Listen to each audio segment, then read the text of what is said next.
আমাদের অনেক ভাই বোনের রক্তের উপর দিয়ে, লাশের উপর দিয়ে আমাদের এই অর্জন। তো আসলে যদি বলেন, এটা একটা বিমর্ষ চিত্তে আনন্দের অনুভূতি। এই দেশের নাগরিক সমাজ সবাই মিলে আগামীর বাংলাদেশ কিন্তু বিনির্মাণ করতে হবে। শুধুমাত্র স্পেসিফিক কোনো গোষ্ঠী সম্প্রদায়ের হাতে বাংলাদেশ যদি আমরা ছেড়ে দেই, তাহলে কিন্তু বাংলাদেশের পরিবর্তনটা হবে না। ছাত্র জনতা সম্মিলিতভাবে, ঐক্যবদ্ধভাবে যেভাবে ফ্যাসিস্ট শক্তির পরিবর্তন করেছে, এই কর্তৃত্ববাদী রাষ্ট্র থেকে গণতান্ত্রিক রাষ্ট্র বিনির্মাণেও কিন্তু আমাদেরকে একইভাবে নাগরিক সমাজ, গণমাধ্যম, ছাত্র জনতা সকলে কাঁধে কাঁধ মিলিয়ে কাজ করতে হবে।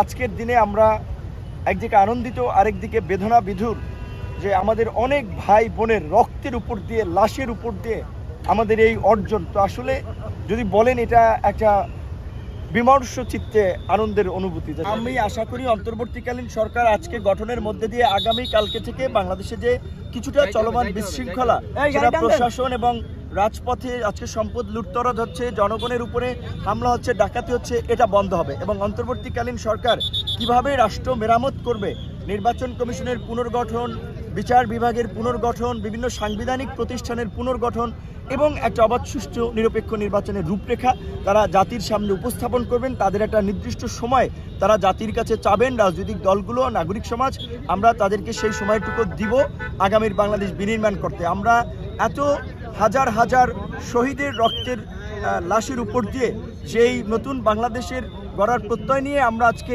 এই গণ অভ্যুত্থান সফল করেছি। আগামীর বাংলাদেশের জন্য কোনো ফ্যাসিস্ট শক্তি আস্তানা নাগাদ আমরা এরকমই একটি তালিকা দিয়েছি, আশা করি এর মধ্যেই থাকবে। অভিজ্ঞ লোক, সৎ, সাহসী, দেশপ্রেমিক, কমিটেড লোক, আশা করি তারা আমাদের জনগণের চাওয়া পাওয়াকে ধারণ করেই কাজ করবেন। এই আস্থা বিশ্বাসটুকু আমাদের আছে।